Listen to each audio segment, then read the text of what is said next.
দিনাজপুরে অবস্থান করছেন আর ড্রাইভিং শিখতে চাচ্ছেন, তারা আসলে বেশ কিছু প্রশ্ন নিয়ে একটু চিন্তা করেন। যেমন আমি ড্রাইভিং শিখতে চাচ্ছি, কোন ট্রেনিং সেন্টার আমার জন্য বেটার হবে, আবার কত টাকা কোর্স ফি লাগতে পারে, আবার দেখা যায় যে আমি কি বিষয় শিখতে চাচ্ছি সেটা সম্পূর্ণভাবে নিবে কিনা, আবার দেখা যাবে ট্রেনার কেমন হবে। এই বিষয়গুলো নিয়ে আমরা একটু চিন্তা করে থাকি।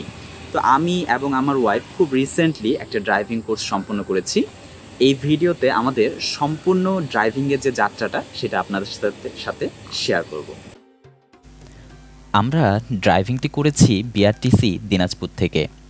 2024-এর মার্চে ভর্তি হয়েছিলাম। আমাদের জন্য দুজনের কোর্স ফি লেগেছে 15,200 টাকা।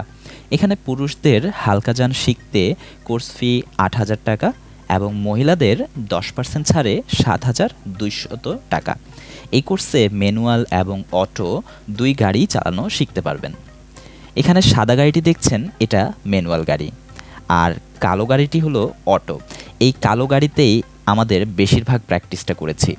এছাড়াও আরও অন্যান্য ভারী যান চালানোর জন্য এই গাড়িগুলোতে ট্রেনিং দেওয়া হয়। সকাল সকাল বেরিয়ে পড়লাম। মেইন রোডগুলো সকালে তুলনামূলক খালি থাকায় আমাদের প্র্যাকটিসের জন্য উপযুক্ত ছিল। প্রথম কিছুদিন এরকম রাস্তায় প্র্যাকটিস করেছি। তারপরে ট্রেনার আমাদের নতুন নতুন চ্যালেঞ্জ দিতেই থাকেন। একদিন চলে আসলাম বিরলের দিকে, গ্রামের কিছু চিকন রাস্তায়, যেখানে অনেক লোকজন আর তুলনামূলক রাস্তা ভাঙা ছিল। ট্রেনারের একটা বক্তব্য ছিল যে সেই রাস্তায় প্র্যাকটিস করা উচিত যেই রাস্তায় আপনাকে ভবিষ্যতে চালাতে হবে।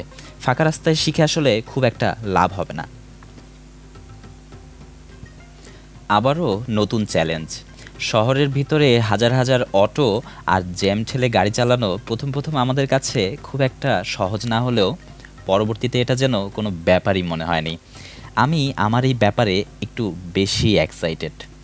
বললাম, স্যার, আমার একটা চিকন রাস্তা চেনা আছে, ওখানে চালাতে চাই।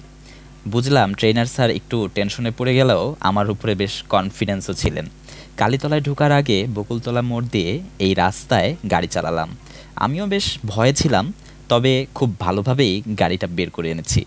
প্রতিদিন এভাবেই আমাদের প্রায় 20 মিনিট করে দুজনের 40 মিনিট পেতাম। সব মিলিয়ে মোট 20টা ক্লাস করেছি। একটা বিষয় বলে রাখা ভালো হবে, মেয়েদের ট্রেনিংয়ের ব্যাপারটা কেমন। আমাদের ট্রেনার এই ব্যাপারে যথেষ্ট সচেতন ছিলেন এবং যথাযথ ব্যবহারই করেছেন, যা একজন মেয়েকে কখনোই ইতস্তত করাবে না।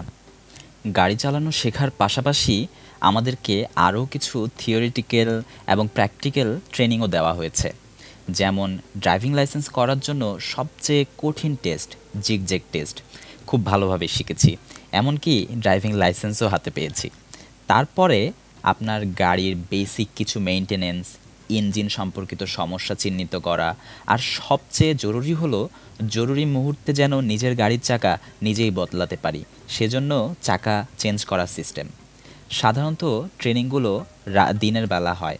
রাতের লাইটগুলোর ব্যাপারে আমাদের খুব একটা ধারণা ছিল না, তাই কোর্স শেষে ট্রেনার স্যার একদিন রাতে আমাদের ডেকে লাইটগুলো সম্পর্কে বিস্তারিত বুঝিয়ে দেন। এখন আসি এই মানুষটার ব্যাপারে, যার মাধ্যমে এই কঠিন বিষয়টি এত ভালোভাবে শিখেছি। হাবিব স্যারকে যারাই পেয়েছেন আমার মনে হয় সকলেই বলবে যে ধৈর্য আর আচরণ শেখার জন্য হাবিব স্যার একজন উদাহরণ, আমার দেখা অন্যতম একজন ট্রেনার।